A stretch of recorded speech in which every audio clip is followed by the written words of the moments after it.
Okay. Wow, good to see you all again. Thank you for coming back. How many of you all were here for the first night? Okay. And how many of you are here for the first time today? Oh, wow. Look at that. Okay. Quite a bit of changeover. That's good, though. Hopefully, that's good. It's good to see the new faces.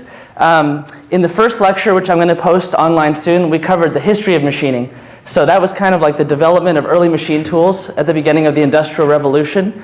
And how that coincided with the need for the desire and the production of interchangeable parts, which at first, of course, was for military purposes, for rifles, but then transferred into all kinds of consumer goods, like sewing machines, typewriters, anyway, there wasn't that many consumer goods that were manufactured in that volume at the time, but whatever the case, those things became more and more widespread. Of course, later on, vacuum cleaners and blenders and appliances and all those things needed to be repaired in distributed shops around the country. So you needed parts that would not be handmade for each individual product, but could be spent all over the country by catalog and changed out to keep things running. So what that kind of leads us into, I would say, is one thing you might remember from the first video, and those of you that didn't see it, it was a video tour of the American Precision Museum in Vermont.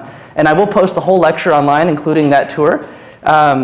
But one thing that was interesting for me to see, too, is the great variety of machines at that time. And they said that, I remember I was talking to one of the gentlemen at the museum afterwards, and he said almost every machine was somewhat custom. Like everyone had kind of a different design, different axes, different layouts. And that, whatever the case, that did not last. That was perhaps useful when you were doing very purpose-built, or when you had very specific purposes, I guess, of machining that you were trying to do. But as time went on, they realized that it makes a lot more sense. If you're going to mass produce these machines, you want them to be general purpose. And of course, and what's even better is that when CNC came out and now the machines are controlled by a computer, you no longer need that mechanical master. Or so it's no longer constrained, but it can be general purpose, and you just now have a work volume. Basically, you can make anything you want as long as it's within this shape. Of course, there are rules and constraints, and we'll get into that. But so over time, the design of machines has somewhat coalesced. There are still actually quite amazing variety. We're going to cover a good number of them today. Before we get into that, I'm going to cover a few of the basics of materials and mechanics that are very relevant when it comes to machining, are important to know. I don't know if you ever need to calculate anything basically when machining. Very rarely do I don't know if I ever even have to do any math at all. But normally it's all handled by the computer, I guess. But it's good to know these things and just understand kind of what's going on. So I'm going to start with just a short video of material properties 1-on-1. This is stress and strain, which you may be familiar with. Stress essentially is force over area. So if you're pulling on a rod with a certain amount of force, it's basically just force divided by that area is the stress. So the smaller the rod, the higher the stress, or the higher the force, the higher the stress. So let's go ahead and start with that. This video is going to be a bit different to my usual videos, but I want to talk about material properties and the words we use to describe them. This is information you are going to need to fully understand future videos. By the end of this video, I want you to understand 6 key words that we use to describe materials. These are stiff, strong, ductile, brittle, tough, and hard. With these words, you'll be able to describe pretty much any material and better understand why certain materials are used in different applications. More technical videos like this will be uploaded to my second channel from now on, which you can subscribe to by following this link. I'll try and back up the technical stuff with interesting, real-world examples. First, we are going to learn what a tensile test is. A tensile test is a fundamental test in material mechanics. It's performed by pulling a sample of material apart until failure, while measuring the force and displacement. It provides us with something called a stress-strain curve, which tells us a lot about the material's reactions to forces. In this scenario, the stress is defined by the force applied to the test sample, divided by the cross-sectional area. This gives us units of newtons per meter squared, which you may recognize as the metric unit for pressure, pascals. Stress goes on the y-axis. Strain describes how much deformation has occurred with that applied force, and it is found by dividing the change in length by the original length. This is placed on the x-axis. Let's watch this test again, and see what information we can get from the stress-strain graph. As the stress rises, the material begins to deform. This initial linear region is elastic deformation. That means if we remove the force, the material will regain its original shape. Think of how a rubber band can deform hugely and still come back to its original shape. The end of this linear elastic deformation is marked by the yield point. From here out, any additional stress will cause permanent deformation. This is called plastic deformation. The stress continues to rise until it hits the ultimate tensile strength point. This is the ultimate strength of the material, the most stress it can handle. From here, less stress is needed as the material begins to decrease in cross-section, which you can see happening here. This is called necking. This continues until the material fractures. We can get a lot of really useful information from this graph. The first is Young's modulus, otherwise known as the elastic modulus. This describes how stiff the material is, and it is obtained by finding the slope of this linear region. A steeper slope means a stiffer material. For example, a high carbon steel may look like this, whereas a flexible material with the low Young's modulus, like rubber, would look like this. This graph is not to scale, but it should give you an idea of how this information is represented. Young's modulus is one of the most used properties in engineering, as we can use it to predict deflection in a huge range of scenarios. Yield strength and ultimate tensile strength are two other important properties. An engineer will divide the yield, or ultimate strength, by the safety factor to achieve the max allowable stress, which is used to influence the design of the product. Usually engineers will aim to keep the max possible stress well below failure, but safety factors differ between industries. So we've seen a stiff material and a flexible material. Now let's look at a material in between. This material can be described as tough and ductile. Tough simply means the material can absorb a lot of energy without breaking. The area under the graph here defines how much energy is absorbed. Ductile means it deforms under pressure. The two previous materials could also be considered ductile. Spring steel is a tough and ductile material with a high yield strength, which is why it is used in springs. Springs need to absorb energy without permanently deforming. The opposite of ductile is brittle. A brittle material is a material that breaks with very little deformation. Glass, ceramics, and cast iron all fall into this category. You can actually tell if a material is brittle or ductile by examining the fracture surface after they have broken. A ductile material will have this characteristic cup and cone fracture surface, whereas brittle fractures have granular, flat-looking fracture surfaces. Some materials can go from ductile to brittle when their temperatures are lowered. This was actually a massive problem during World War II with the Liberty ship. Several of these ships literally broke in half with no warning, including the SS John P. Gaines, which broke in half in the frigid waters of the Bering Sea. It was later discovered that the grade of steel being used became brittle at lower temperatures. This problem was made worse by the stress concentration at the hatches, which you learned about in my first video, Why Are Plane Windows Round? This embrittlement is also thought to have contributed to the fracture of the Titanic's hull. The final material property I want to talk about is hardness. It is directly related to the stiffness and yield strength of the material, but it is used to describe how difficult it is to dent, scratch, and abrade materials. One way this material property is measured is with the Rockwell hardness test. This test involves 3 steps. First, a minor load is applied to the material by an indenter. This establishes a 0 point. For the second step, a major load is then added, which indents the material. And for the final step, the major load is removed while maintaining the initial load. The difference in depth between the first and third step is then used to calculate the hardness of the material. Diamond is a very hard material, which is why it is used in cutting tools. One of the fantastic properties of steel is its ability to be heat treated, to have its hardness tailored in different areas. For example, with swords you want your cutting edge to be hard, but the core of the blade to be ductile. This means the sword can bend under pressure without breaking, while the cutting edge can resist damage. As always, thanks for watching. I wouldn't have the opportunity to make videos. Yeah, so anyway, the reason we're talking about this today, material properties, is as it relates to cutting. We're going to get more into that in the next class on materials, as well as a later class on tool selection. But I figured it helps just to go over it a little bit. This is the same stress-strain curve that he drew in his video. And what matters for our purposes is that when you are, any kind of cutting is reaching the breaking point of the material.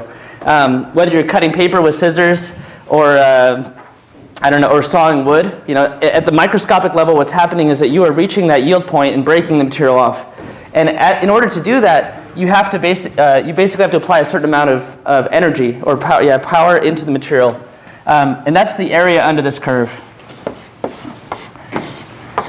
So, like he mentioned, if you stay in the elastic region and you go up, and then you let it go, you get all that energy back, basically like a spring. But as soon as you go beyond the plastic deformation point, when you come back, it'll come back along this line, and this will be the amount of energy that the material has absorbed.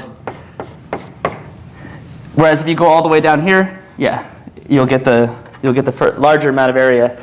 So that's what you're doing when you're actually removing material when cutting materials in CNC or in machining in general. Okay, so let's go ahead. I'm going to show you one more now. This is a video on material removal rate. This is proportional to power. This is how much material you're removing per unit time. Since all the material that you're removing is being fully plastically deformed and then to the breaking point, yeah, you basically are just take the volume of material that you're being removed per unit time, and that tells you your material removal rate. And that's exactly proportional to the power that the machine is putting into that material. Material removal rate is the amount of material that's removed per minute. And when you look at CNC machining, you look at production machining, this is what matters. We look at the part, we look at the total run time, and the majority of that run time in most cases is roughing all the material down so you can get to the surfaces that will be later finished. Now, when it comes to finishing the part, we often have to slow down, kiss that baby right into tolerance so it meets the surface finish requirements to the print. Now, as a manufacturer, as a shop owner, competing against other companies, when I actually quote a job, I look at where is the most time being spent, and it's during the roughing cycles. I'm gonna analyze all of it. I'm gonna look at how much roughing time I have, how long it's gonna finish, what about the setup. I'm gonna look at the entire package. And when I look at the roughing, I'm gonna calculate the MRR based on the tool and the speeds that I'm gonna go so that my quote will be very accurate. If somebody else is bidding on it and they look at it and they say it's gonna take 20 minutes to rough the part, and I look at it and I'm like, I'm actually using the Core 5. I'm running at 400 inches a minute. I have a depth of 2 inches. My radio is 100 thousandths. I'm gonna look at the MRR that produces, look at the amount of material removed, and I'm gonna say, it'll actually take 10 minutes because I have a superior process in place to remove that material. Then I'm gonna get that bid because my cost is lower than the competition. So now that we know why the material removal rate is so important, I'm gonna show you how to calculate it. So first, we'll draw the tool. That's an end mill. Material, boom. So you got the material, you got the tool. You have the depth of cut is 2 inches.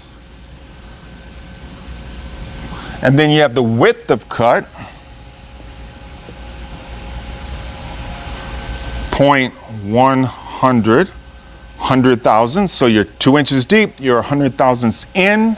And since we're running in aluminum, we're running the Core 5 at 400 inches a minute. So we're gonna say 400 inches a minute, boom, inches per minute. And that's the ingredients that you need to calculate your MRR. So we're simply gonna go 0.1, and we'll say WOC, width of cut, times the depth of cut, 2 point DOC, times 400 inches per minute, equals 80, and we say cubes, so we'll just say cubes, and that's cubic inches per minute. So that's 80 cubic inches per minute of material that you remove by going 400 inches a minute with a 2-inch depth of cut, a small radial at 0.1, and that's cooking. So at the end of the day, when you're looking at tools and you're testing tools and you're looking at what they're capable of, when you're looking at your spindle load, your machine, your horsepower, your torque, your fixturing, when you're looking at all of the variables together, the ingredients for success, your goal is to get your cubes as high as possible so your company can make a great profit and lower manufacturing costs. Boom. MRR, the most important measurement in CNC machining. I love you guys. I love this trade. If you love the videos, please hit the... Okay, anyway. Yeah, you get a taste of the culture too. And these are great guys. One thing I said in the first class, and for those that you weren't here, is that at the very first company I ever worked at, it was a high-speed centrifuge company, and it was only 15 people. On one side of the building was manufacturing, on the other side was engineering. There was a wall between them. And the funny thing, or the thing I almost couldn't believe was, even though it was such a small company, there was such a clear divide about who worked on this side and who worked on that side. We don't talk to each other unless we have to. We don't really get along. And the engineers would always kind of condescend to the machinists. And what I found was that it wasn't only just, I don't know, you could say unkind, the way that they were treating them, but it was really kind of short-sighted, because the machinists, even though they were not the ones designing the machines, they were the ones putting it together, both making it and assembling it. And they saw a lot of the problems with the design, both when it came to like how long it would take to build each one, but also when it came to vibration or scratching different surfaces, or just different problems with the machine. The machinists actually had probably the best insight into it. But a lot of times they wouldn't tell the engineers unless the engineers asked specifically about that problem, because of that antagonism between them. So I would say, do you have a question? No, I was going to say the same thing happens in terms of a factory floor. Oh, of course. Who work the line and who Right. work the line workers, they know what it means to build a product. Absolutely. In a way better way than the engineers that sometimes do. And they know what the problems are with the engineering design, because there's a huge rift. Right. Blue collar and white Right. collar. You were totally Right. spot on, whether it's a machine shop or a factory floor. Yeah. Same Yeah, and so I would say one of my big takeaways is, especially if you're going to work at a hardware company that is manufacturing some kind of good, whether it's your own startup or a company that you work for. Go to the factory floor. Yeah, go to the factory floor. Talk to the people that are actually making it. Be involved. I mean, actually, the point of this class is so that you could actually make the first prototypes yourself, because in doing so, you will learn a lot. When you have to set up that machine and cut the parts, and you run into all the problems of fixturing the material and choosing the tool and like getting around those corners that you designed, or the extreme tolerances that you put on, and when you have to achieve those yourself, you realize, okay, actually it's not that important. This is just an electronics enclosure. It doesn't have to be that accurate or that round or that sharp, whatever. And you also know how to make that change, because the machinist or the people on the factory floor, when you give them your specifications, they don't know why you set those. So they're just going to follow instructions. And like I was talking to these guys, the shop owners, which you'll see in the video today, and they were telling me about, some crazy tolerance that someone put in the corner radius for it was an enclosure for just putting wires and electronics. And they're like, "Are you sure you want that?" To the engineers, they're like, "Yeah, just please keep it." I'm like, "Okay." So they had to do this crazy 5-axis work just to get this super sharp corner, 100% unnecessary. That corner was not useful at all. Nothing precise was going in that box. But anyway, so I don't know why there was a breakdown in that case. But the point is, treat your machinist well. If you have a prototype shop in-house, go talk to them. You'll learn a lot. And also, if possible, make your first parts yourself. That may not be allowed depending on the company you're at, but I would say build up the skills so that you can do that. And I'm going to get more into the practical hands-on side for this class, so don't worry. I know right now we're just kind of doing the lecture component. I'm still talking with MIT about how we're going to set up the machines and be able to let you guys run it. I have my own personal 5-axis that I'm going to bring in to let you guys run. But in the meantime, please please seek out a machine shop where you can continue your education, your self-teaching after this class. In the first lecture I showed, in fact, I'll show it again just because so many people are here for the first time. Okay, so there's a website. If you're at MIT, part of the MIT community, there's a website called make.mit.edu, which has a list of all the shops on campus. And there's just an incredible number of machine shops available to you guys. A lot of these are actually empty most of the time. And so I think, in general, I've gone around and talked to several of the machinists. Some of them will be coming to present. And the consensus on campus is that our machine shops are being vastly underutilized. There's one in the physics department. I was telling everyone in the first lecture that I have only seen used once in 20 years.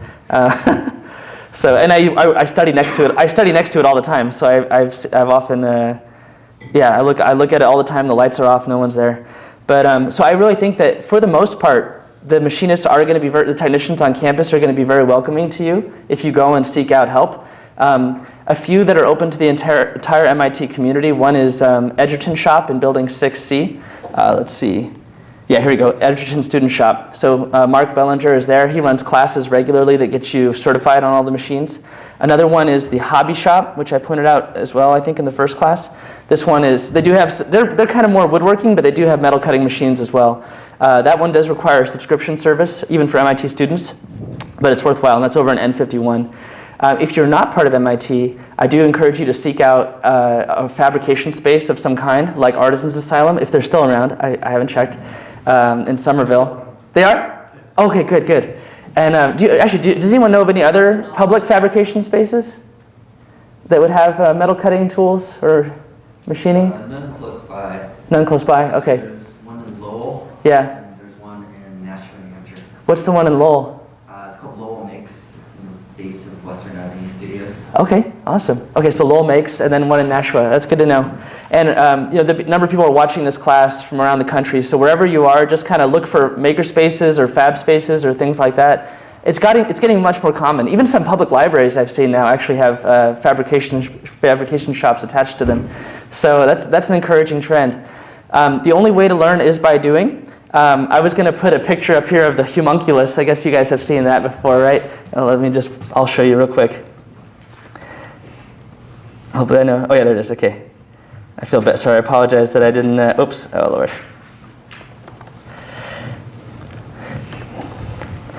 One thing we talked about in the first lecture as well is how MIT was founded based on the principle of learning by doing and mind in hand. And literally, I know this is kind of grotesque, but this shows the number of nerve receptors, or kind of the amount of the brain that is dedicated to different parts of our body. And it's incredible how much is dedicated to our hands and the sensory organs there. So the reason I show this to you is that I was encouraging everyone in the first class, and I still think this is important, to start on a manual machine.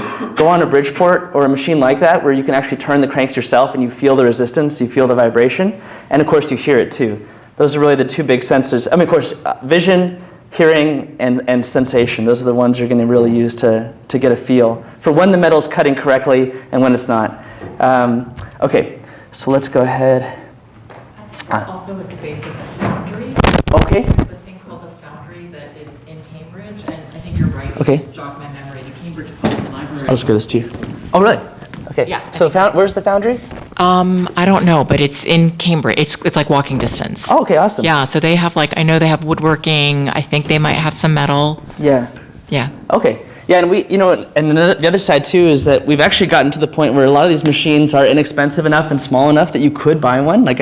Someone posted on X, they replied to me like, "Oh, sorry, I just don't have enough money to get into machining," and so I replied with a link to a little CNC machine from eBay that's $150. So I mean, it's probably going to be garbage, but at least you learn from that. Because I was showing videos of the machine that I was learning on for my fabric. It was the only machine I could afford for my company, Garden Bite, and it was a shop-bought CNC machine. They're great CNC machines. They're mostly really meant for wood and plastic, I would say. They advertise that it's for metal.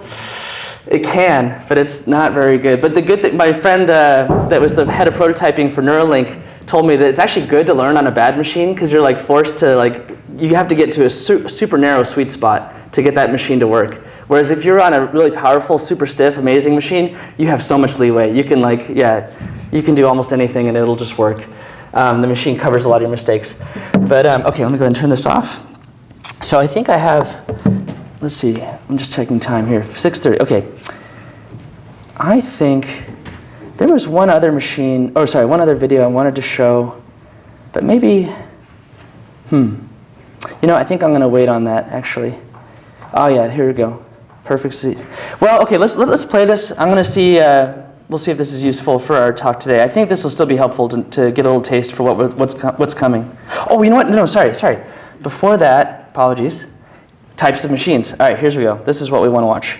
So this will go over the different types, including lathes, mills, and then the different number of axes. This is really what we're kind of getting into the heart of today.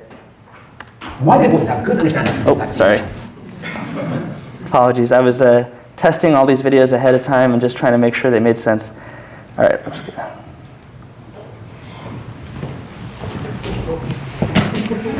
I won't do either. Why is it important to have a good understanding of the different types of CNC machines? Well, if you're not familiar with the limitations and benefits of each different type of CNC machine, you might not be able to design for it properly. And that's really what ends up costing a lot of time and money. That's why today what we're going to be covering is how the machines work and the limitations and benefits of each different machine type.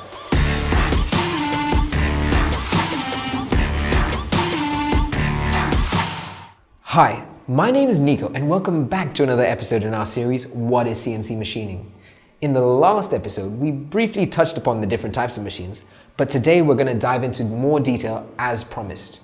At the end of the video, you're going to have a clear understanding of the different types of machines and how they work. But before we start, it's important to note that in this video, we'll be covering CNC machines that remove material using cutting tools, as these are the most common machines and have the widest range of applications. This means that laser cutters, plasma cutters, and EDM machines are not covered. Alright, let's get started. CNC machines can be broken up into two main categories or machine types: 3-axis CNC machines and multi-axis CNC machines.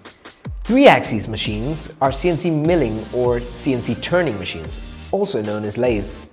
The multi-axis CNC machines can be index CNC machines, continuous 5-axis CNC machines, and mill turning machines.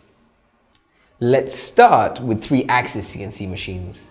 CNC milling machines and CNC turning machines allow the movement of the cutting tool relative to the workpiece in 3 linear axes: left-right, back-forth, and up-down.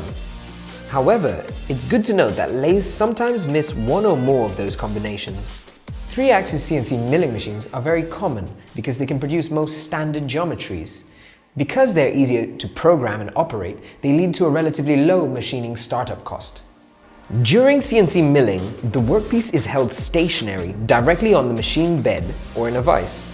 Material is removed from the workpiece using specialized cutting tools that rotate at a very high speed. The cutting tools are attached to a spindle which can move along the 3 linear axes we just discussed. Usually, several rounds of cutting are required to produce the desired part. First, an approximate geometry is given to the workpiece intended at removing material quickly at a lower accuracy. Then one or more finishing rounds are used to produce the final part. It's good to mention the tool axis can be a design restriction in CNC milling. Because there are 3 axes, certain areas might be impossible to reach. A workpiece can be rotated, so it doesn't have to be a problem, but multiple rotations can increase your machining and labor costs. Just something to bear in mind. Let's move on to CNC turning machines, or as they're commonly referred to as lathes. CNC lathes can produce parts at a much higher rate and at a lower cost per unit than CNC mills. This is especially relevant for larger volumes. During CNC turning, the workpiece is held on the spindle while rotating at a high speed. A cutting tool or center drill traces the outer and inner perimeter of the part, forming the geometry. Holes along the center axis can also be manufactured using center drills and internal cutting tools. Typically, CNC lathes are used to produce parts with a cylindrical profile. This is also the downside. They can only produce that geometry. To overcome this limitation, features of the part are often CNC milled in a separate machining step. Alternatively, 5-axis mill turning CNC centers can be used to produce the same geometry in one step. Now, it's time for multi-axis or 5-axis CNC machining. These machines can rotate on the same 3 linear axes as 3-axis CNC machines. What makes them different is that they can rotate on an additional 2 axes, making 5 axes in total. For example, 5-axis CNC milling machine centers allow rotation on the 3 linear axes of movement, and in addition, they can also rotate the machine bed or the tool head, or both. Because of this, 5-axis CNC machines can handle more complex geometries. However, this does come with an increased cost because it requires specialized machinery and operators with expert knowledge. If you're creating highly complex or topology optimized metal parts, 3D printing is usually a more suitable option. Let's talk about indexed 5-axis CNC machines and how they work. During machining, the cutting tool can only move along 3 linear axes. However, between operations, the bed and the tool head can rotate automatically, giving access to the workpiece from a different angle. Because of this, no human intervention is required to manually reposition the workpiece. Parts with more complex geometries can therefore be manufactured faster and at a higher accuracy than in a 3-axis CNC mill. But they lack the true free-form capabilities of a continuous 5-axis CNC machine. Continuous 5-axis CNC milling machines have a very similar architecture to indexed 5-axis CNC milling machines. However, there is one big difference. Continuous 5-axis CNC milling machines allow for the movement of all 5 axes at the same time during all machining operations. But these advanced capabilities come at a high cost. With continuous 5-axis CNC milling, you need expensive machines and highly trained machinists to accurately program the machines. Finally, we have mill-turning CNC centers. Mill-turning CNC centers are exactly like CNC turning machines, only they are also equipped with CNC milling tools. The workpiece is attached to a spindle that can either rotate at high speeds, like a lathe, or position it at a precise angle, like a 5-axis CNC mill. Lathe and milling cutting tools are used to remove material from the workpiece, forming the part. A variation of the mill turning center is the Swiss-style lathe, which typically has a higher precision. Mill turning systems take advantage of both the high productivity of CNC turning systems and the geometric flexibility of CNC milling systems. Alright, we covered most of the CNC machines that use cutting tools. Let's look at the most important things that we learned. 3-axis CNC milling machines manufacture parts with relatively simple geometries with excellent accuracy and at a low cost. CNC lathes have the lowest cost per unit but are only suitable for part geometries with rotational symmetry. Indexed 5-axis CNC milling machines manufacture parts with features that do not align with one of the main axes quickly and with very high accuracy. Continuous 5-axis CNC milling machines manufacture parts with highly complex, organic geometries and smooth contours, but at a high cost. Mill-turning CNC centers combine the benefits of CNC turning and CNC milling into a single system to manufacture complex parts at a lower cost than other 5-axis CNC systems. That's all for this episode on the different types of CNC machines. I hope One thing to note from that, he kind of mentioned it briefly, but there's a big difference between the indexed 3+2 machines and the continuous 5-axis. What that really means is if you have 3+2 machining, which is the most common way to use 5-axis machining, it just means that it's changing positions, either the orientation of the bed, and then you're coming in and just doing 3-axis milling. But you can access all the sides basically with one setup, with one operation, without having to take out that part and reorient it. Of course, for something like this, you do have to get the bottom. Some machines can even do that as well. You can bring it over, it'll have another pair of jaws that will grab the other side and do the other side for you, and then just literally drop a finished part out at the end. 3+2 is actually quite useful and really pretty easy. I find that a lot of people, including professors here, actually are very afraid of 5-axis machining because it seems very overwhelming. But especially, when it comes to 3+2, very straightforward, and actually totally worth it, even at the prototype stage, because it just makes it so easy. It's also nice because all those features are automatically accurate relative to each other, whereas if you have to take the part and flip it over and then flip it on one side, flip it on the other side, every time you have to do that, you have to re-index it, and there's a chance for inaccuracy. And let me grab you the microphone. Oh, thanks. In terms of CAM management, 3 versus 3+2, is there like a big jump in complexity in CAM, computer-aided machining? Not bad, yeah. So there's questions about for the computer-aided. Once you have your solid model of your part and you bring it into the software that's going to program your tool paths, CAM, computer-aided manufacturing or machining. He was asking if it's very difficult to do just regular 3-axis versus 5-axis or indexed 3+2, and it's really not bad. Basically, you basically just set the orientation. So like in this, for this particular part, I want to start coming in from this direction, so that becomes your z-axis, and you just do normal 3-axis programming. Here's a pocket, here's an outer surface, here's a face that I want to cut, and we're going to get into all those details. I'll actually show you some of the 3+2 parts that I did and how I set them up in Fusion 360. Highly recommend Fusion 360. I think it's actually pretty powerful CAM. And so when it comes, the only difference between 3-axis and 3+2 is that with 3+2, you just have to set the z-axis basically for every step. That's really not bad. And generally, it will automatically, it knows what that means. It'll reorient the part for you. It'll do all the geometric calculations. You literally just have to say which direction you want to come from in that case. Yeah. In terms of work holding too, do you have to program in the work holding in that case so you don't have any crashing or interference? Yeah, that's a good question. Yeah, so he's asking if you, with that programming where the vise now or whatever's holding the part is turning in all directions and you have the tool as well. There's definitely, when you're doing 3-axis, it's a lot harder to accidentally hit the bed. You can, or you might have clamps that are holding it down that you could accidentally cut. That could be a problem. But when you're doing 3+2 or 5-axis, there's a lot more opportunity for crashing where the spindle or the tool hits the bed or the fixturing, the clamp or the vise.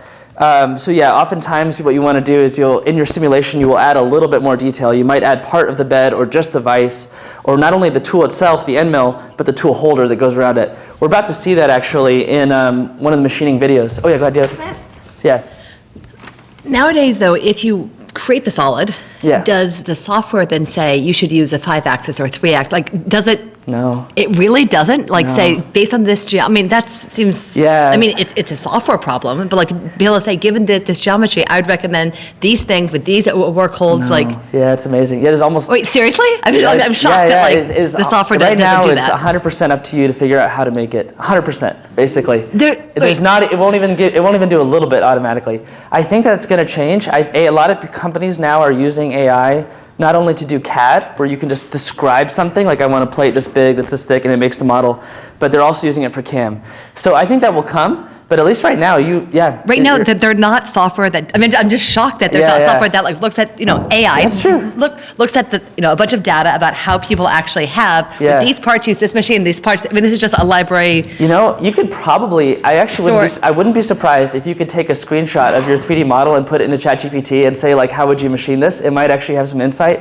But then, yeah. The text to CAD feature on, like, not text to CAD, but the text to model on ChatGPT is not where it's at. Gotcha, for 3D modeling. Something called Zoo that just launched. I saw that. Good. Yeah. Man, Maybe I'll have you the microphone too. yeah, thank you. Sure, sorry. Here you go. What's the company? Zoo.dev. Yeah, It's a website. Zoo.dev. They are a command to text company, and they are currently, I think they launched actually like 2 weeks ago. But if you were to take your CAM project and then bring it into ChatGPT currently right now, it will probably have if you did it in a JSON file, the match case is probably about 1 out of 10. But yeah, so anyway, there's some really amazing things happening. I have no doubt this will be solved to some degree with software and AI. But even so, it's definitely worthwhile to learn how this works. At least right now, right? AI needs some kind of oversight and human steering because it hallucinates all the time or makes mistakes.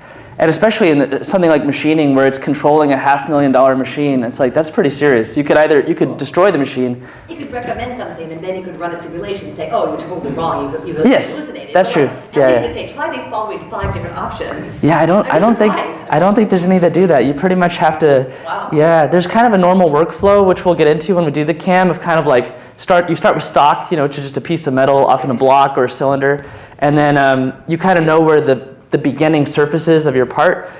If it's something like this cube, which is very simple, you probably start with a box that's a little bit too big, and then you face it down on each side, down to the finished face of what you want the finished geometry to be. So then that's like a facing step, and then you'll do different pockets. And there's kind of like a normal workflow, which once you learn it, it makes a lot of sense, and it's really not bad. And then as far as your question about how do you know when you want to use 3-axis versus 5-axis, it's basically just like, can you do it with 3-axis? Like this one, if you're coming only from 3-axis, you cannot reach that side. So you're either going to have to reorient it and re-index the part, or reposition it, or you're going to have to use 5-axis where it can come around. He described many different machines and each Right. different algorithms of which parts actually work. Yeah. I mean, sorry, just That's okay. still No, it's surprised that software companies. Yeah, that's funny. Yeah, it's true. I think it will come for sure. Okay, so let's go ahead, and I think what I'll do now is I'm going to show you a video, and I'm going to probably pause it a couple different times. I drove yesterday to Connecticut. I met these two guys named Vinny and Danny, awesome guys. They went straight into machining from high school. So they went to a technical high school in Connecticut, graduated from there, both went to different machine shops, kind of knew each other, and eventually decided to start their own shop. So they're still in their 20s, but they've got like several $500,000 machines. It's kind of crazy to see. And they're working late nights right now, kind of doing part-time other work, but building up their business on the side.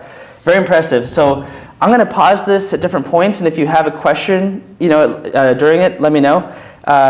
It'll get a little bit detailed at certain points, but I really wanted to give you a sense of what a real machine shop is like, what sort of constraints they're working under, how they set up their parts and their tools, and what the workflow is like. So let me go ahead and find that in my videos.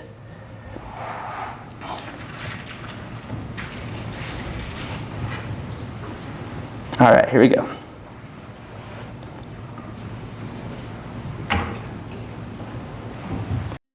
Okay, hey guys, where are we and who are you guys? This is Allied Precision Components. I am Daniel Cruz, the co-owner. I'm Vince Perry, the other owner. Awesome. And how did you guys get into machining? And you can talk just a little louder here.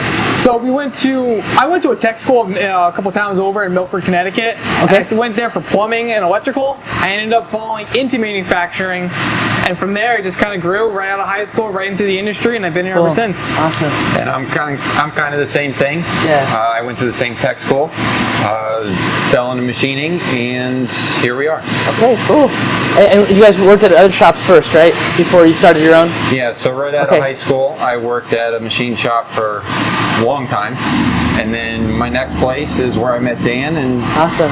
The rest is kind of history. Cool. And it was mostly aerospace before? Is that right? Or aerospace and semiconductors. Semiconductors. Yeah, okay. Main industries we have worked in. Okay. Done a lot of defense too, but mainly semiconductor and aerospace. Okay, nice. Yeah, I'm the same. So I did aerospace for a good decade, and then when I went to go work with Dan, it was semiconductor. And then once I left there, it was more like tooling, defense, and things like that. And fairly high precision stuff then, sounds like. Yeah, for the most part. For the most part, okay, yeah. Cool. Yeah. And how did you guys decide to start your own shop? It kind of just happened over a couple weeks. I got an idea that I was wondering how much it would cost for us to open up a shop. Yeah. So I reached out to Vinny. And he told me it was like going to be like close to $500,000, so I kind of freaked out. I said, all right, I'll put that on the back burner for 10 plus years. Comes back thinking we could do it for less. Asked me if I'd be interested in doing it with him. And here we are, a year and a half later. Wow, that's awesome. So things move fast. It was a joke for a long time. Yeah. I never took him seriously when he actually said it. Okay. And then we ran the numbers, and it was, why not now? Really? Wow. And what was your first what was your first machine? You got was it the blue one in the back? Yeah, we got the blue and white one, the YCM and the Matsura, at an auction up in Massachusetts. Nice. And that's how we started. I remember that was just a couple $1,000s, right? Yeah. Or something like that. Yeah, they were at an auction, they were discounted, the company was moving, so we got them at a real good price. We got less than a used car. The blue machine we got for about $5,000. That's amazing. And the other one for $10,000. That's amazing. We had them shipped here and a month before we started, and all for the best. How did you find this space? Just driving around. Just driving around? You saw the lease sign or something? Yeah, we drove from the surrounding towns, probably over a couple weekends, toured a couple places, and then this just happened to be the best one. Located, space, everything. How many square feet is it? We're 4,800 square feet. Okay. And what is your current industry that you're serving right now? Or the industries that you're kind of making parts for? We kind of, right now we're a little bit of a mix. We do a little bit of tooling, we do a little bit of firearm, and then we do a little bit of aerospace. Okay. Awesome. Yeah, really cool. It's a nice blend for us. Sure. Nice. Okay, well maybe we could just do a little bit of a shop tour now. I'm happy to, I'll kind of follow you. Let me know where you'd like to start. Okay. Well, we'll start right here. So this is our first 5-axis. This is a DMU 50. So we bought this maybe 6 months ago. I can show you over here. So it's a 2001 5-axis. It has 60 tools. What else? Wow. 60 tools, you said? Yep, it's a 60 tool mag, full 5, simultaneous and all. Do you know when this machine was made? This was a 2001. 2001, okay. For being an old machine, the brand is like a Ferrari. DMG makes quality machines. Right. So right now, even after all the years and how many hours it on, we can still hold 1,000s, no problem. Wow. Which is really nice to know that. Awesome. The company that we got it from, they did really high-end work, and the guy was retiring, so Dan walked in there one day, just right place, right time, just like most of this.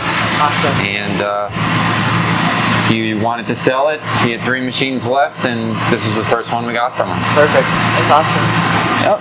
Now, how'd you get this Mazak? So, there's a company that... Do you have a question? Yeah. Okay. Do you mind if we That's fine. questions right now? That's fine. I think that's a good idea, actually, because it's kind of a mishmash, and I'm going to take a lot of things for granted because I've been in this, for so long. Well, I'm just thinking, if I was in a tour, then we would pause and ask questions. Somebody might. Right. That's true. Yeah. So a company like this, they need to pay for electricity. They need to pay for material, equipment. Sure. But then what do they have? Do they just have a big warehouse of different size pieces of different kinds of metal? What does their stock look like? And then Not much. Yeah, actually, almost. What does that look like? They actually get an order, and then it says it needs to have these different things, and then it orders it. And what is the flow? Workflow of materials? They'll get a part. It depends. Sometimes the customer will actually send them the stock, so it'll literally be like cylindrical blanks. I can't remember if I showed it, but that was one of the jobs that they had gotten. Other times, they'll get the drawing for what the part looks like. They just have to look at the outer bound. Basically what kind of rectangular prism or cylinder does this fit into? Go to McMaster-Carr or different vendors for metals and order the parts, the material that you need. For them, it's interesting when you are just a contract job shop like what they're doing. It's all about basically producing as many parts as you can per unit time, right? And electricity is part of the cost. It's actually not too bad. I think they said that their electrical cost was like $300 a month. How could that be possible? Surprisingly low. I think it's because they get special industrial rates there, and there might be a power generation station nearby. I forget, but for some reason it's quite low, which is amazing. Yeah, you would have expected that to be a bigger cost. And then of course they have to pay rent for the facility, maintenance on the machines, all those kinds of things. But yeah, for them it's all about producing the greatest number of parts per unit time. And that means programming it, setting it up in the machine, and the manufacturing. All those things, you want to make it as fast as possible. And one thing that's really difficult for shops is quoting, is figuring out how long is this going to take me to make?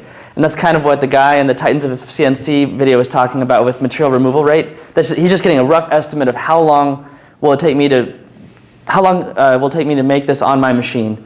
So how many can I make per day or per hour? And that's really the economics that matter to them.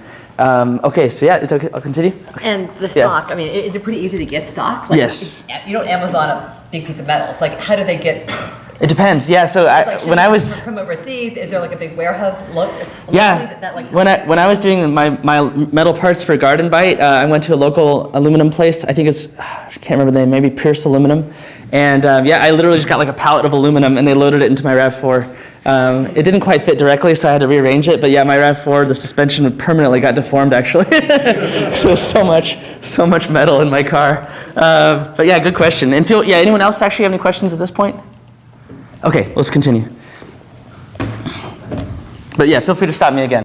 I was doing work for during COVID, and then they were having some issues with their vendors, and they offered it to us. So it was kind of our first big contract, and it kind of was a total game changer for us. So the machine, it may be hard to see, but this is a 4-axis machine. So it's a horizontal mill. The spindle is horizontal instead of vertical. And this is called a tombstone that's holding all the different parts. These are identical parts kind of stacked up so that you can do many at one time with the same tool. And then it's only able to turn that tombstone, but it cannot tilt it. But you can do lots of, so you're basically doing 3-axis machining in this case. It's just that you can do lots of parts at once that are on all different sides of this. The machine actually came with the contract. Yeah, so it's a 5-year contract. We're working off the machine over the first couple years. Okay. And then after that, it's ours. That's awesome. So we were real fortunate for him to help us out and believe that, in what we're doing. Great. And now we're just making his parts. Are there big capability differences between the old DJI Mori and the new Mazak, or are they kind of similar? Well, they're kind of. This is only a 4th axis. It's a horizontal, so it has 4 axes. Gotcha. So if you look, the table moves back and forth and spins. Gotcha. And then the head goes up and down, and left and right. Gotcha. But I see. But there's no tilt in either in the table or the head. Correct. Spindle head. Okay. Cool. All right. Will you show me the staging area for this one? Yeah. Okay. Good. Okay. Sure. That's another question. Yeah, that's okay. So, Here you go. if you have a part, And you say, it seems like it'd be very customized. The code that's run to the machine to actually mill the part is dependent upon the machine itself. Somewhat. right? Somewhat. It's actually mostly standardized, but there's just a few codes that'll be particular to the machine, and that's handled by something called the post-processor, which they'll talk about a little bit later. Please let me. You said this particular machine could hold multiple parts. So then, if I'm the software, if I'm the mechanical engineer, I would design it maybe for a machine that will hold one. All of a sudden, I'm doing something, then I'll bump into the other parts because I'm not used to this machine. So I'm wondering. Yeah, actually, I don't even know how that part is. I actually don't even know how that part is programmed with rotating. Right. That's it's probably. I'm not sure. It probably is literally just you put the whole model of that tombstone as a 3D model into the CAM software with all the different vices that are holding, or the different fixtures that are holding the parts, and then you do kind of the 3+2 that I was telling you about. Say, okay, this is the z-axis for the first one. You can do all 3 parts at the same time. Just copy and paste the operations, and then you do. Okay, now this is the z-axis. It'll turn that for you, and then repeat it. So do the mechanical engineers know then which shop and which machine they're going to send it to actually be built? Almost never. Yeah. So like then you basically. How would you know then how to? Yeah, well, you don't program it. So generally what the engineer is doing is they're just making the 3D model. And they, a lot of times, and this is where the breakdown is happening, is that now less and less mechanical engineers or designers in general know how to make their own parts. And so because they don't, they send these parts that are so incredibly difficult to make, or just like unnecessarily so, kind of like I mentioned a little bit before. So it really helps when you know how something is going to be made. Even if you don't know specifically the machine, the model, or the brand, you don't have to do the actual programming of it, but you have a rough idea of how it's going to work. Then you can make your design a lot better, more cost effective, easier to manufacture. A lot of times even just possible. A lot of times it won't even be possible, and they'll have to send it back. It's surprising that they haven't merged the two to give the engineer flags to be like, this is impossible to create, or this will add this much more cost by putting this part here. Like, it's all this intelligence that needs to be fed back into the engineer. Some quick turn manufacturers have built-in tools. Right, that'll tell you manufacturability. But they can be wrong sometimes, and they can cause other problems. Yeah. And manufacturability with which machine? With the ones that your company has? They won't tell you the machine, right? Maybe the type of machine, but it probably wouldn't tell you the model or what they're going to use. They don't really tell you the machine. It's just like, don't do this. Your radiuses are too small. Yeah, right. Yeah, so you follow those guidelines. It's funny how much of engineering, part of the reason I'm teaching this class is because so much of engineering is really just practical knowledge, like even knowing about McMaster car, or how to order material, or how to order parts, or different types of screws. We often just do kind of high-level theory, or nitty-gritty theory, I guess, but especially here at MIT. It's kind of like if you're a software engineer and you take a class on algorithms, but they don't teach you anything about GitHub, or about like how to use the shell or the terminal for doing your programming. So it's like there's a lot of practical knowledge that really matters in day-to-day work. Okay, I'll start the video again. So this one is a pallet machine. So it has 2 tables to where we can load the tombstone here. Awesome. While the machine's running, and then once we are done loading it, we lock the table in place, close the doors, and then whenever it's ready for more parts, it just switches. It'll pull it in automatically. Yep. Can you show me the tool changer for it in the back? Okay. Over here.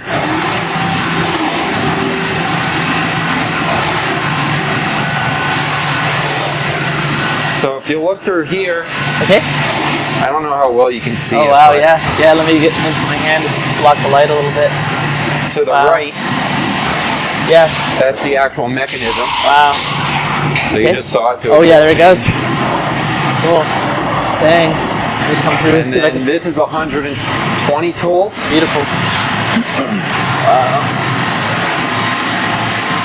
Sorry for that.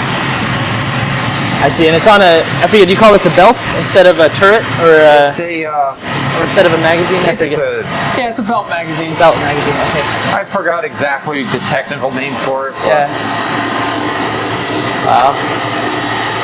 Oh yeah, this is a great view. Thank you. Nice.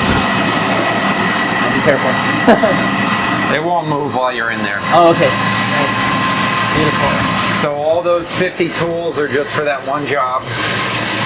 We have another job going in here, but that's pretty much all this machine will do for its life. Okay. Wow.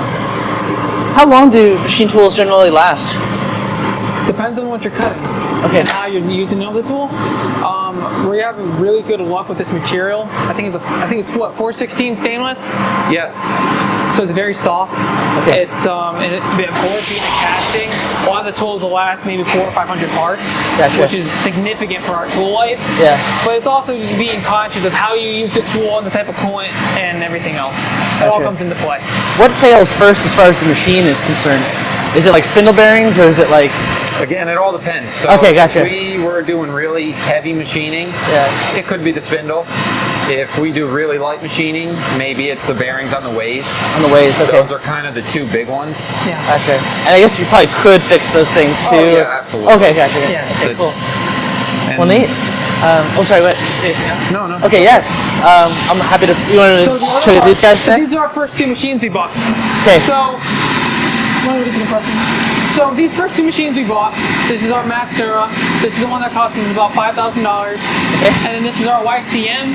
We bought this one at the same time from the same company up in Massachusetts. We got it for about 10 grand. So what's nice about the two machines we have is that this spindle is a 15,000 RPM spindle. It's enough. It has just enough room to fit up to 3 vices. You can take a look at what we're doing in here. Nice. So it's nice and quick. It has a spindle chiller, which is great for us because we're able to actually use a lot more smaller tools and allow us to actually do a lot of fine precision detail, without having this machine actually grow. So the spindle chiller lets you do higher RPM. Higher RPM, and it allows us to keep precision while the spindle actually heats up, so it doesn't actually grow as you're machining. Nice. So it's very, very, very helpful, especially in the beginning. Gotcha. So you could do like a max RPM for a longer time. Gotcha. Okay. To where the machine, the white machine, the YCM, it doesn't have a chiller. So I think it says right on it, max RPM, like 10 minutes every hour, Gotcha. or something like that. I see. Yeah. And because it loses precision as the spindle heats up, you said, or? Yeah, so your parts will actually start to grow in thickness over time as the machine starts warming up. With this machine, it doesn't actually grow as much, and if it does, it's very minute. Where this one, I'm changing my offset every part to maintain a certain thickness. Wow. Okay. But once you figure it out, it's very predictable and it's easy to maintain quality parts. Okay. So like some machines, like Dan said, they grow. Some machines go the other way. The X and the Y change. So once you get warmed up in the morning, you run the parts for a while. All right, by 9 o'clock, I have to change this. By this, I have to change this. After lunch, I have to change this. But we're talking very small amounts. Is it possible to do some kind of automatic compensation if you have like a built-in CMM or? I'm sure there is. Okay, I was just curious. Yeah. I'm sure there's some kind of macro you can write to say after so many parts change this by this, or like take a measurement probe somewhere. Yeah. Yeah. If it's if this is this small, make an adjustment and run again. Yes. This size, you're good. I know they can do that. So all our new machines have glass scales, which as the machine warms up, it actually keeps an absolute position on the motor. So it compensates for the changing of the machine temperature-wise as you're using it. So you're able to hold like tighter tolerances periodically with more precision. Cool. Sorry, that was good. Pause. Oh yeah. I was going to ask about the glass scale. Oh, you were. Yeah, like literally the exact thing. Because I'm thinking. Yeah. I was thinking there's a lot of operator error potential. Okay. My whole interest is always optimization and how do you produce less failures of the parts that you're doing, right? Sure. Yeah. So these people seem great, but what if you go to a shop that doesn't actually think about, it's been 10 minutes, this part is warmed up, therefore the tolerance. So do they have a sensor for condensation or what is the glass scale? How does that work? And are many shops actually having that? Because that's interesting. Yeah, I actually, yesterday was the first time I've ever heard of a glass scale. Could you describe it in slower detail? Because he said it kind of fast. Oh yeah, well I think I asked him later I didn't bring it with me today, but basically most axes work with a stepper motor and they do ticks. I think they'll describe this too. So it counts how many times it's stepping over or turning that motor, and then there's a lead screw with a constant angle to it, or and then it knows where the machine is just based on that position. Other ones actually kind of have more of an absolute scale, or they're measuring directly the position of the ways of the bed itself. What, by like a laser, or how are they? I don't know. Yeah, I'm not sure actually. But it might be a magnetic scale or magnetic strip or something like that, but I'm not totally sure. But, are there temperatures and sensors in there to tell? There are temperature sensors, yeah. Whether the part is or the tool is getting too long. Yeah, they'll measure the spindle and other parts of the machine. And sometimes for really, really high precision work, you even have to keep the whole machine shop at a fixed temperature. There's like standards for that too. So it gets kind of crazy when you go higher accuracy. Okay. So like the Mazak, that has glass scales. Glass scales is Glass scales. Okay. So you're actually, it's measuring how much a table's moving. To where these machines, it measures ticks. So the servo motor, as it rotates, they call it ticks. So they say move X amount of thousand ticks to move this distance. Right. So the machine has no clue where it is, except in the morning when it presses that button in the beginning saying, all right, set this to 0. Yeah. So it's all relative from that expand point. and contract, your ticks are going to change, but it doesn't. Is the glass scale almost like the magnetic strip on a caliper, on a digital micrometer, or something like that, where it's absolute? Very similar. Okay. No worries. Sorry, I'm just curious. Okay, cool. So show me this one. So over here, this is our other machine we got. So this one, which is nice. On the other hand, even though it's a lower spindle, it's a gear spindle, so it has more torque and it has an extended X, Z, and Y axis. Okay. So usually machines are on this side are maybe 30 inches in the X, 30 in the Z, and maybe 30 in the Y. Yeah. We have 40 in the Z. We are, I think we're 30 in the Y. Yeah, we're 30 in the Y and we're 28 in the Z. Okay. And having that extra in the Z allows me to put bigger parts on here and gives me more room for more vices, as you see here. Nice. And then over here we just have our basic program. This is a basic FANUC controller. So it just uses regular G code that we use our CAM software to program over here. So the purpose of multiple vices, is that for different setups kind of, or like different steps for the same, different operations for the same part? In this case, I'm doing three different operations here. I'm prepping my stock because the saw cut wasn't so nice from the mill. Gotcha. And then I do my first operation here, and then my second operation on the right side. I just want to point out, you can see that the way he's indexing these parts is through these little stops. So basically just a cylinder with a very precise flat end, put at a certain position, and then he pushes the material up against that, so you can very easily go from one step to the next and put it in the vise, slide it until it hits that stop, and then tighten the vise and it's in the right spot. So you can just kind of swap from one to the next. And every time he's running a program, he'll be taking out the finished part on the right vise, moving the one from the center to the right, the one from the left to the center, and then putting a new piece in the left side. I see. So this one works just two sides, basically. Just kind of flip it over. Okay. Exactly. Nice. And then you have your three different offsets for where the vices are relative to the machine home positions we were talking about before. Nice.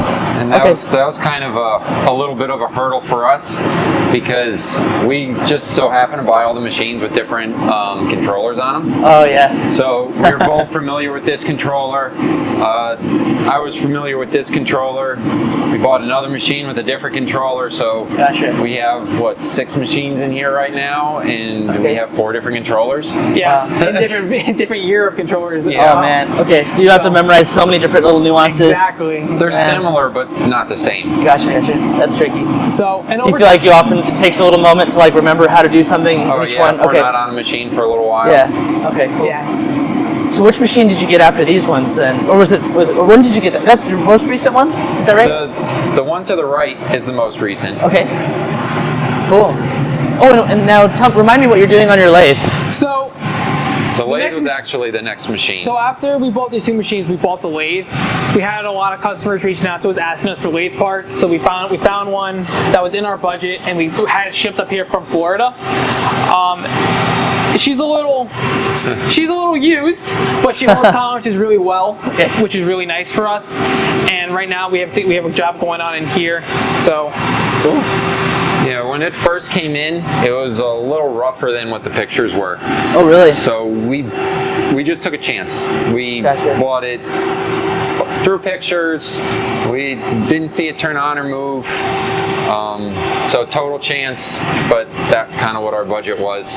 Sure. And it looks very rough, but it holds very well. It does, huh? Yeah, the Mazak machine, the lathes I've worked on have been all FANUC controllers, so switching over to the Mazatrol was a little bit of a challenge and a little nervous. Right. But it just so you know, what he's talking about is the controller, or the actual control panel, as well as which controls all the different axes. It's a weird thing with machine tools. I almost can't believe this is the case, but a lot of times the machine will be made by a certain manufacturer, but then the controller will be made by someone else. and you have to integrate those two together. There are some companies like Haas that always just do it together. They make the machine and they make the controller. But what he was pointing out was the Mazak machines that he's used in the past had a different brand of controller, Fanuc, which has its own menu system and options and things like that. And now he's using Mazatrol, which is Mazak's own controller. So these are the kind of nuances you would actually have to learn if you run a machine yourself. But I just want to point that out because that's such a weird thing. I guess maybe computers might be the only other option, the other example that we're used to, where different parts kind of go into one finished product, consumer product. Actually, it's pretty easy to use, and I'm kind of glad we have this. Definitely really open up capabilities for us. Just one for Op 1 to Op 2, or more complex parts. Do any of the machines that you have, have the same manufacturer for the machine as well as the controller, or they're all different? It depends. I know Haas, famously makes their own controllers, but I don't know if any of these. So only Mazak. Mazak does. Oh, so Mazatrol is the Mazak controller. Right. Yep. And then I'm not sure about the Matsura. I want to say that they partnered with the Yaznak. Okay. I know Fanuc and YCM are different. And then the DMUs, they have Heidenheims.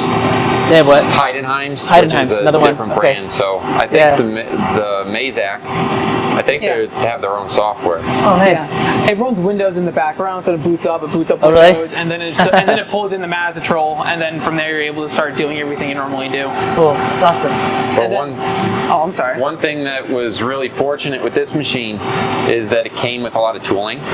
So it came with some collet noses, it came with a chuck, so it came with some holders, so it kind of had like a startup package for us. So we didn't have to, not all of it was, we're not going to use all of it, but at least we have it in case we need it. It looks like the machine mainly ran plastic, because when we got it, just plastic was everywhere. So that's probably why the spindle is as good as it is and the machine looks as bad as it does. Interesting. No, that's great. That's awesome. I'm glad that worked out. Okay, yeah. I don't know if you want to show me. So our other machine over here. This is the newest one we got. This is a 2-pallet 5-axis machine. We had I think I'll actually skip this one. So this is just another DMG Mori, which is kind of like he said, the Ferrari of machine tools. They're really nice. This one just has a slightly larger work volume. I think the 600 millimeter bed by 600 millimeter. I'll go ahead and skip it though, and we'll move on to the metrology, the area where they measure the parts. Question? Oh yeah. Can you swap out your controllers? So like, let's say you don't like I don't know if you want whatever controller you're using, you're like, oh, this is garbage. Okay, I'm going to buy another controller. Can you just, from a different company? Yes. And that begs the question, could you just use your laptop or whatever as a controller? Yeah. There is actually, as you would expect, there's a version of Linux called CNC Linux, right? Nice. So you can literally, and that's what, there's a company called Tormach that makes pretty affordable CNC machines, and they just use CNC Linux for their their computer. But I've seen people use Raspberry Pis to control CNC machines as well. I think, so you can swap out the controllers. I don't know exactly the process. I'm sure you just have to do some research to find out which machines they support. And there's going to be different safety features kind of built into, do they measure the door sensor or the spindle over torque or something like that, or vibration. Sometimes they measure vibration to know if the machine is going haywire and to stop it before it breaks itself. Nice. But yeah, another good question. Okay, thank you. I have a question. Oh yeah, sure, go ahead. Can you machine tool in the workshop? Machine tool? Yeah, the tool itself. Like the end mill? Yeah, the bits. No, you can't really machine the end mills with these. Well, okay, you always have to cut a material with a harder material, right? So if you want, most of these end mills will be made out of tungsten carbide, very hard material. So the only way to cut that is basically diamond, so polycrystalline or monocrystalline diamond. So that can actually be, there are end mills that are made out of diamond, that can cut those, and then you use grinders to kind of get the really fine surface finish. So generally you'll use a special machine that's meant for making end mills or for making tools. But that's one of the things that, it's an interesting question. It's not cost effective, so people don't do that. Yeah. Buy it from someone else. Well, it used to be common. In the past, and you'll especially see this on lathes, you would use a material called high-speed steel, and even if you go into the MIT machine shops, you'll still see they have some tools that they made themselves. And then, especially for a lathe, it doesn't have to be quite as you're not worried about the diameter like you are with an end mill. So all you really care about is that cutting point, and or the cutting profile. So sometimes you just need a groover, that has a very skinny profile, and you can actually make your own. You can start with a bar of high-speed steel, and then you just kind of grind it. You get you get the rake angle right, you get the secondary angle, cutting angle right, and you keep it sharp. And you can also resharpen your tools that way sometimes too. But yeah, I would say it's getting to the point now where most people are just switching to inserts. So you basically just, if it gets dull, you don't try to sharpen it yourself. You just swap the insert, either turn it in place or buy a new one. As with so many things, I guess, in daily life or modern life. Any other questions before I move on? Okay, let's go ahead and go on. So I'm gonna skip this machine just because it's basically the same as the other one, and then I'll go next. I believe what they do. Okay. Oh yeah. I was just talking about the tool that they have for. Okay, actually, I will let them talk. We use for our 5-axis as well. What's a tool setter? So you put your tools in here, and then we have there is a camera over here that tells you the actual tool height, so you can stage your tools ahead of time while the machine's running, nice. instead of actually touching them off in the machine. Cool. So that helps with production. We have this. We have all our micrometers. So that'll be down to tenths probably on the offset that you'll program in. Yep, okay. It does or the work diameter. Yeah, 12 yeah. So it does diameters, and it does also your Z heights as well. Nice. So it's nice. It's a nice little piece of equipment. It's nice to preset boring bars. You can get them at least close. Okay. It said 1.25 inches. You can get it roughly close to 1.25 inches before you bring it into the machine. So when you set it, you're fairly close. You're not like 100 thousandths away. I see. So it's especially useful for the continuous adjustment tools, where they're not a fixed diameter from the manufacturer or whatever. Right. Like you have to, okay. Cool. Some of the other things we have here is we have our micrometer set. Beautiful. Gauge blocks, pins, our blocks, ours. So yeah, micrometers are, of course, for measuring length very precisely or thickness. Gauge blocks, he'll have every different diameter there with either 1/1000th inch or 10,000ths of an inch steps, so that you can actually just put it in the hole and see if it fits. Set up tools down here. So this is part of your metrology department, or Q&A, I don't know what you call it. This is our on-shop. This is basically our in-shop quality. We have a small little quality room that we'll go to. Okay. So this is an 8-foot by 4-foot piece of granite we have. Wow. This actually came with the unit. So the people that was here before left this. They didn't take it with us. So when we went to go rent the unit, the guy said we could have it, and we were able to get it calibrated.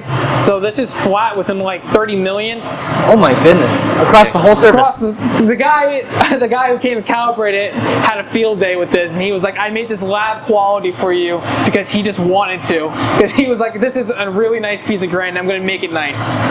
So it was just unbelievable to have something like this size here ready for us. Wow. It was almost like being at the right place at the right time. Is how everything our business has started. So he was actually polishing it to get it that flat. Yes, he has a big lapper, and he runs it across the granite, and he laps the entire surface. Amazing. So we'll talk more about metrology in another class, but this is part of how you measure parts. When you start with a very flat surface like that, you can you can measure more complex geometries where you lay one surface against the table itself, and then a dial indicator or another measurement device will go over the top or go over different segments, and you can get a lot of different measurements of the parts to make sure that you machine them within the tolerances. Okay. And then we rotate it around so we're not putting little divots, because as you measuring in certain areas of the granite, you'll put flats as your blocks run across. Gotcha. So we move around the granite, try to evenly wear, so when he comes back for calibration in about 6 months, it's nice and easy for him to lap again. Wow. That's so cool. It's always just trying to take care of the stuff we have. Nice. And then if you look behind you, that's kind of where all of our tooling is. That's a lot, yeah. To the left, we have all of our cutting tools. We have all of our collets, all of our different sizes. Oh my goodness. Yeah. I've never seen that many. Most places we worked, in a small department like this, they don't have this many either. I was gonna say, it's like so all different like ER values, whatever. Okay. We have everything from ER11 to ER40s. Okay. Plus we have the hydraulic. Just so you know, those collets are how you hold the tools, like the end mills, in place in the tool holders themselves. They're cut in such a way that they're kind of like a big spring that compresses on the tool, centers it very precisely, but is able to be compressed so that you can tighten it in place. And then you need all those different sizes to hold many different tool holders and many different end mills. and tools. All collets as well. Yeah. Gotcha. These are all our different style boring heads we have. Could I take a look in the cutting drawers as well? Or the cutter drawers? Gotcha. Nice. So it's kind of a mismatch of things. Sure. Because again, the guy was retiring. We kind of just basically bought everything. Nice. You just got this whole set from him. I see. So it's just a mishmash of all kinds of the cutters. Wow, that's a lot. It's been really helpful for us because if we need something, there's half a chance that it's here. Yeah, that is cool. It definitely helped with diversity, being able to be okay. We'll buy everyone's cutters from an auction. We'll buy everyone's collets from auction. We bought all their drills because it's real expensive to buy one. Like definitely. That's awesome. Okay, so then and here's all your tool holders, right? Yep. So we have, these are all our cat holders. So we have two different styles here. We have cat 40s, which is the 5-axis machines, and the Mazak horizontal. Those are cat. And then our two vertical mills are BT 40s. Gotcha. That's just the standard shape of the taper, right? Yes. So the 40 is the actual taper itself, and then you have what changes is the flange. So this is the cat 40. Oh, so your flange is thinner, and then your grooves are different. Okay. Where your BT, your flange is thicker, and the groove is different as well. Nice. Okay. So you just kind of have to be aware when you buy a machine. You just obviously that's just part of it. You just know which taper's in there and what type and what the groove is like. Exactly. Okay. And another thing is what kind of pull stud they use, because different machines use different kind of pull studs. Oh, I've heard of that. Okay. So here's your pull stud or retention knob as well. So these ones are for our Mazak and our DMUs. Okay. So you get a smaller one, and then how does that one? Our YCM uses these ones. These are our BTs. I was just curious, how do you feel about Haas in general? I like Haas. I think they're quality machines, and they're really good for startups. Okay. Just because you get a nice machine that is easy to use. Their service is good, so that they're nice. Okay. They're definitely really good for like learning. I learned how to machine on a Haas in high school, and I learned how to do my 5-axis stuff all on a Haas. Nice. So to have that ability to have a machine, have customer support, have endless videos on it, it is nice. Nice. I'm going to go ahead and move a little bit onward. I think I talked to them too much about machine tool types because I'm just curious. But so yeah, one thing I'll point out here too. This is like a really long reach tool. In 5-axis, like we were talking about too, a lot of times it's difficult because you have such a big bed or a big vise and you're often turning it to the side. You need something very skinny that will reach the part at the end of it without hitting the bed or the vise. So this is like an 8-inch long reach tool holder. So there's like, you can see here, there's like dozens of different geometries and shapes. All of this, you will learn all these details as you go along. It almost doesn't matter. All that you really need to know is how do I reach my part with the cutting tool, and how do I maintain stiffness in the structural loop between the part that's being held, all the things, all the bed, the machine, the frame of the machine itself, to the spindle, and then to the tool holder. Everything in that chain matters. Of course, from your point of view, the machine is taken care of, so you don't really have to worry about that part of the structural loop. All that you really have to worry about is from the spindle, to the tool holder, the tool itself, and then how you fixture your part, and then the geometry that you're cutting on the part. And we'll get more into that. But this is kind of what you control. And so, yeah. Okay, let me go ahead and move forward because we're getting short on time here. And they do go, I will just show you the short video where he was demonstrating the simulation of the CAM software, making one of the parts on the lathe. Would it be okay to see just a couple of the operations on the CAM? Yeah, so I was doing some of my simulation here, so I'll just restart it. Nice.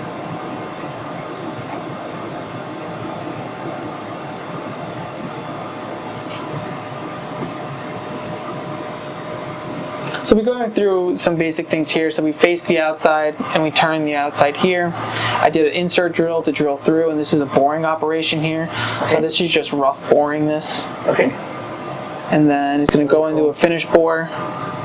And then there's a groove that I'm going to be placing in over here. So I do a rough grooving over here. And then I come in and do a finish pass right there. And that's it for this turning operation really here.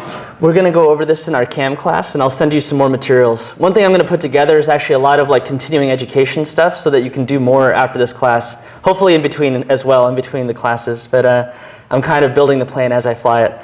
But anyway, that just shows you, what we were talking about with simulating the part in 3D space first, and then you actually run this program. It'll do that motion. Yes?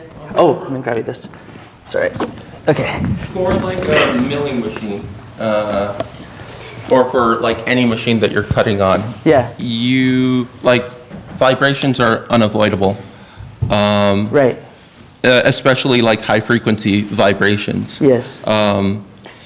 How do you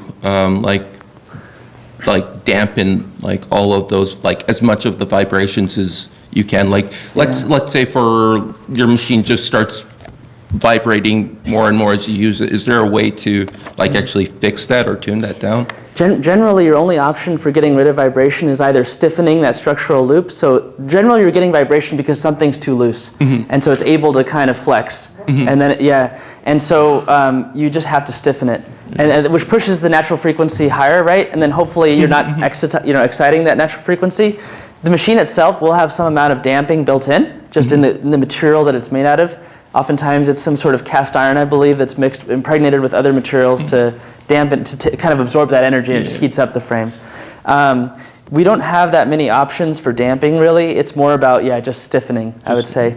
Maybe, and maybe also using like coolant, maybe or maybe you just change the parameters. You're taking too heavy of a cut, so you just have to go lighter. You can change the spindle speed, you can change how deep you're cutting, how fast you're cutting, all those different things. And this is one of those things where there is no formula for it. And also, there is no simulation for it. Like, you just have to do it yourself. Whenever you buy an end mill, and we're going to go over this, they'll have recommended speeds and feeds and recommended rotational rates and so forth for different materials. And those are good starting points. But it always varies based on your setup, the fixturing, the geometry that you're cutting, the details of that machine. None of it's going to be guaranteed. But so there's a lot. Oh, yes. Oh, you want to grab the microphone? Yeah. Is there like a reason why they use inches? Was it just because it's inches. That's a really good question, because I would call myself bi-unitist. So I use both metric and imperial. In machining, there's just such a long heritage of using inches that it kind of works out well. It's also, it's just so happened, it's kind of like angstroms, which work out nicely for measuring the diameter of an atom. Thousandths of an inch just are about right, for the typical precision that you're dealing with, and tens of thousandths of an inch. It's just perfect. It kind of works well. When I'm designing parts, I actually use millimeters, basically, because I really like millimeters and for most things that I'm designing. But when it comes to actually fabricating them, a lot of it's going to be in inches. Although many of these good machines are from Japan and from Germany, so you can absolutely run them in either unit. But so apologize for our America-centric sort of conversation here, but it's just part of the history, and it's also just kind of the convenience of the units happens to work out to be about the right scale for what we're often talking about. Thank you. Okay, so I think that's basically it. Let me, let's do the same thing that we did where we said hello, or said thank you to the director of the museum. Maybe we could just say thank you to Allied CNC. Let me get my video here. We'll just say thank you, Allied CNC. Thank you. Thanks, guys. Okay, awesome. I appreciate that. And don't worry, I'm not going to post that publicly. Privacy matters here. We're all about safe space. Okay. So anyway, you're welcome to come say hello after the class. Thank you for coming. We'll see you on Monday.